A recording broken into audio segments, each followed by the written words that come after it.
Ladies and gentlemen, welcome to the Rogers Kakasungura YouTube channel. When Gachagua was about to be impeached, I said something. Those of you can remember. I said, Kamata Friday itaanza if Gachagua is not going to keep quiet. Police are ready to frustrate Rigathi Gachagua through raiding homes, through arrests and intimidation. And it's going to happen. And by the way, it happened today. Details are emerging here that detectives tried to stop a Nairobi-based church. That is where Gachagua was today. Priesthood Fellowship Church. That is at Kahawa West, Roysambu constituency in Nairobi. Bishop J.J. Gitahi, that is the founder of the church, says that on Sunday, that is today, the government fought very hard and tried their best to cancel Mr. Gachagua's appearance, the government claiming that hosting Gachagua would amount to incitement and disrupt peace in the area. You all know, those of you who know the church, it is located a few meters from Kahawa West and about. And the founder is a close friend to Mr. Gachagua, a very popular priest who, according to information, made his name through doing motivational talks, especially on vernacular radio stations.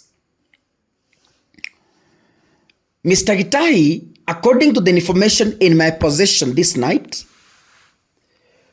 through the Judge Secretary General to the board, Stephen Wainaina, it is alleged, or it's said, or it's confirmed, because it's no longer rumors. It is a confirmed incident. The detectives raided Mr. Gitai's Memble residence in Ruiru, in Kiambu County, seeking to know why he was hosting Mr. Gachagua. Yeah? By the way, he can say Kiambu County, not Nairobi. Yes? The detectives, which are said who had unmarked Subaru cars, termed Mr. Gachagua's presence as a breach of national security, and that his presence was likely to incite the local community against the government. Hey. Ladies and gentlemen, Mr. Wainaina said that it forced Pastor Gitahi to switch vehicles because he had been informed that detectives were searching for him. Ladies and gentlemen, this is the government that is in power. The government of the day. The government that is standing against the very same church that supported them. I want to quote the message Bishop said here. The detectives arrived at Mr. Gitai's residence in Membley at around 8. This is Wainaina speaking. That is the Wainaina is the Secretary General to the board in that church. So this is what he's saying in his statement. He says, the detectives arrived at Mr. Gitai's residence in Membley at around 8 a.m. on Sunday. They were in Subaru cars and sought audience with Mr. Gitai on why he was hosting Mr. Gachagua, saying he intends to incite the people.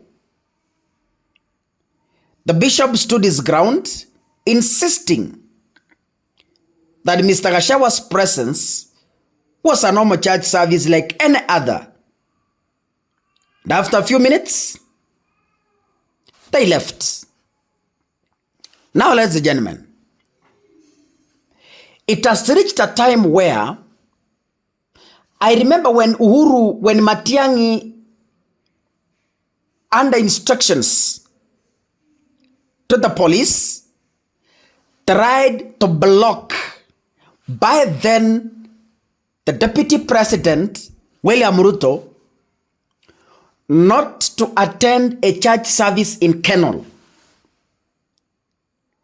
I remember what William Ruto said. Police have no shame to throw tear gas into the innocent believers who are worshiping. I want to repeat the same statement in this.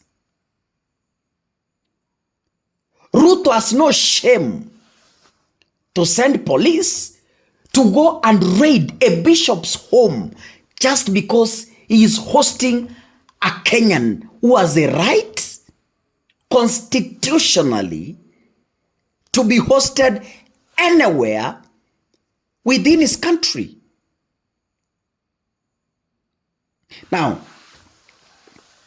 are you telling me that it was wrong for police to raid William Ruto's functions? It was wrong.